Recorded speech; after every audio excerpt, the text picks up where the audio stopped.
Turns. Class monitor होखेला class में शांति maintain करे वाला, लेकिन अशांत शैतान बच्चा लोग ही मॉनिटर बने के ख्वाब देखे ले। तब फिर पिंकी के क्लास में मॉनिटर चुने के रहे।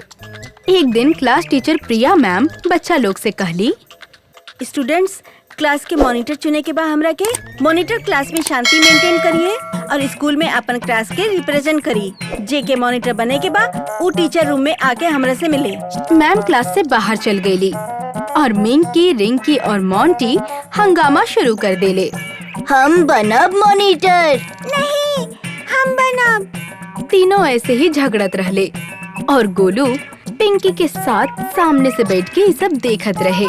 ई मॉनिटर बनिए तो क्लास की रेपुटेशन खतरा में आ जाए। पिंकी, मॉनिटर तो तोहके बने के चाहिए। हाँ हाँ पिंकी, मॉनिटर तू ही बनबू। अब तक सब कुछ शांति से देखत रहल पिंकी एकदम से बोलस, हमरा के मॉनिटर बने में कौनो इंटरेस्ट ना बा। लंच ब्रेक में मोंटी, मिंकी और रिंकी मैम से मिलले। मैम, क्लास में हम स्ट्रांग बनी, सबके डरेला हमरा से। हम तो क्लास के सारे काम चुटकी में कर सके नहीं। मैम मिंकी से पूछली तो मिंकी दांत से नाखून चबावत बोली, मैम, हमारे पापा पुलिस ऑफिसर बा। मिंकी इतना जोर से हंसली कि मैम इरिटेट हो गईली। पिंकी हाथ में काफी सारा नोटबुक लेके आईली। मैम, रवा नोटबुक के क्लास में ही भूल गई ले रानी। थैंक्स पिंकी, रख दा इजे टेबल पे। पिंकी नोटबुक्स शांति से टेबल पर रख देला। पिंकी, तोहरा के मॉनिटर नइखे बने के बा? नहीं मैम, हमरा के नइखे बने के, लेकिन मॉनिटर चुने के हक तो क्लास टीचर के बा। अगर ऐसा बा मैम तो रउआ जी कहा तानी ओकर हम रिस्पेक्ट करतानी। थैंक्स बेटा, तू जा सकेनी। मोंटी, रिंकी और मिंकी समझ गए कि मैम पिंकी के मॉनिटर बनावल चाहताड़ी। तीनों एक साथ मिलके कॉर्नर में मीटिंग करे लगले। ए सुना, हम कुछ देर अपन बीच के कंपटीशन भूल जाता नहीं। हाँ, पहले पिंकी के रास्ता से हटावे के पड़ी। हाँ, हम कुछ ऐसा सोचा तानी जेके कारण पिंकी के इम्प्रेशन मैम के सामने खराब हो जाए।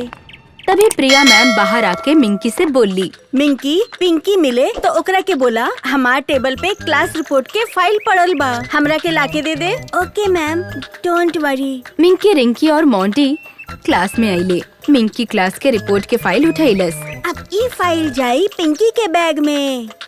मिंकी वो फाइल पिंकी के बैग में छिपा देलस। रिंकी, जाके पिंकी के मैम के मैसेज दे दा। लंच ब्रेक के खत्म होते ही सारा बच्चा अंदर आइले और क्लास में बैठ गईले। तभी मैम गुस्सा में अंदर आईली। अब मजा आई। पिंकी, हम तोहरा के क्लास रिपोर्ट के फाइल लाए के कहले रानी ना? हाँ मैम, रिंकी हमरा के बोलले भी रानी, लेकिन जब हम क्लास में आके चेक करने तो फाइल एजा ना रहे। हम मिंकी से बात करनी तो मिंकी हमरा के बोली कि हम फाइल मैम के दे देनी। हाँ, डोंट वरी। तभी अचानक मिंकी बीच में बोल पड़ल, मैम, ये झूठ बोला था, हम एकरा से ऐसे कुछ कहनी ना। अरे तो फाइल गइल कहाँ? मैम, हमरा की सच में नहीं के पता कि कहाँ बा फाइल। हमके लागता पिंकी फाइल छिपा देले हुई, हम तीनों के बदनाम करे के खातिर। नहीं मोंटी, हम ऐसा कबो न कहनी हा। चाहे तो हमार बैग चेक कर ला। हाँ मैम, एकर बैग चेक करा। पिंकी चाहतारी कि हम मॉनिटर ना बनी, ये खातिर ई हमरा के फसावे चाहतारी। मैम पिंकी के बैग के चेक कैली तो ओकर बैग से फाइल बाहर निकल आइल। पिंकी, का बाई, हमरा के तोरा से ऐसे बर्ताव की उम्मीद बिल्कुल न रहे। तोरा के पता बा तोहरी हरकत से हमके मीटिंग में कितना शर्मिंदा होए के पड़ल। ऐसन कह के मैडम गुस्सा में क्लास से बाहर निकल गईली। गोलू, ई का हुआ था? हमरा के कुछ समझ में नहीं खे आवत। वो तीनों तहार इम्प्रेशन खराब कर चाहत बाड़े पिंकी। इतना भी बुद्धू ना बा गोलू, हम सब समझतानी, लेकिन ई तीनों हमरा के काहे बदनाम करतानी? काहे कि तू ही बेस्ट मॉनिटर कैंडिडेट बाड़ू पिंकी। सोचा अब ई हाल बा तो मॉनिटर बने के बाद यही जा का ही होई। तू कंपटीशन में ना बाड़ू, फिर भी ये लोग तो के टारगेट करत बाड़े। ऐसे तू समझ जा कि तू कितना पावरफुल बाड़ू। कुछ करा पिंकी। प्रिया मैम हमरा से इससे पहले ऐसन कबो बात न कइले रानी। उठा पिंकी, जागा, सब कुछ ठीक कर द। पिंकी मिंकी के तरफ देख ली तो मिंकी ओकरा तरफ देख के हंसत रहे। काहे पिंकी, मजा आइल ना? नहीं, हमरा के सब कुछ ठीक करे के पड़ी। पिंकी के नजर क्लास के सीसीटीवी कैमरा के तरफ गई। पिंकी झट से क्लास से बाहर निकल के आयल और चुटकी बजाते ही गायब हो गई। कॉन्फ्रेंस हॉल में प्रिया मैम, टीचर स्टाफ और हेडमास्टर के मीटिंग चलत रहे। हेडमास्टर ई टीम के मदद से स्टाफ के कुछ दिखावत रहले। तबे पिंकी बंद दरवाजा के आर पार होके आ गई और स्क्रीन के पास आके उस स्क्रीन पे हाथ घुमैलस। पिंकी गायब रहे, यही से ओकरा के केहू देख ना सकत रहे। लेकिन स्क्रीन पे सबके ऊ दिखे लगल जे पिंकी दिखावल चाहत रहली। अचानक स्क्रीन पे मिंकी के फाइल वाला फुटेज शुरू हो गई। ओहो, लागता कि प्रोजेक्टर में कोनो गड़बड़ी आ गइल बा। कुछो समझ में नहीं आवत। ई का चलता?